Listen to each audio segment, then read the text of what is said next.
Хабарымыз жалғастырамыз. Железин ауданы Башмачинай ауылдық округінің әкімі еліміздегі ең үздік ауыл әкімдерінің бірі атанды. Рухани жаңғыру бағдарламасы аясында мемлекеттік қызмет істері агенттігі ұйымдастырған конкурсқа еліміздің түкпір-түкпірінен 100-ден астам халық қалаулысы өтінім берген.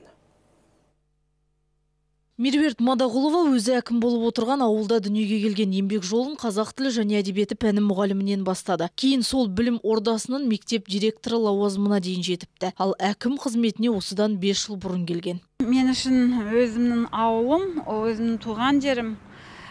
Осы туған жерімде қызмет етіп, халыққа, елге өз еңбегімді, қызмет етіп жүрмін енді. Халық үшін, ел үшін. Туған жерімді жақсы көріп, осы жерде қала бердім. Башмачинай ауылдық округіне 4 ауыл қарайды. Қазір 1000-нан аса адам тұрып жатыр. Соңғы жылдары елді мекенде тың өзгерістер орын алды дейді ауыл әкімі. Жол жөнделіп, халық таза ауыз сумен қамтылған. Башмачинай ауылым алтын ел бесігі деген бағдарламаға еніп, биыл міне футбол алаңы, шағын футбол алаңы салынды. Және қазіргі таңда жолдың жөндеу жұмыстары жүріп жатыр. Ең үлкен оқиға халыққа өте керек. Ол былтырдан бастап Башмачинай ауылында су құбырлары салынды.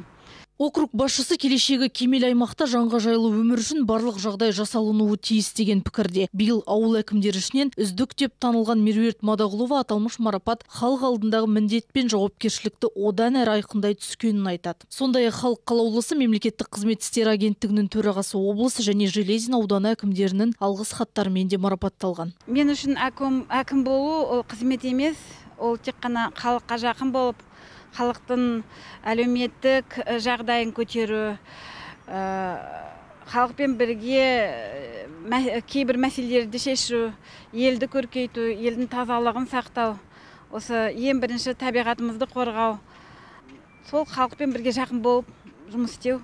Үздік ауыл әкімі конкурсының маңызы мен өзектілігі арта түсті. Негізгі мақсат жұмыста жоғары нәтижелерге қол жеткізген. Ауылдық елді мекендердің дамуына елеулі үлес қосқан. Сондай-ақ халықпен белсенді ашық жұмыс жүргізетін үздік ауыл әкімдерін анықтау. Айолым Рахмажанова, Юрий Белевский, ертіс ақпарат.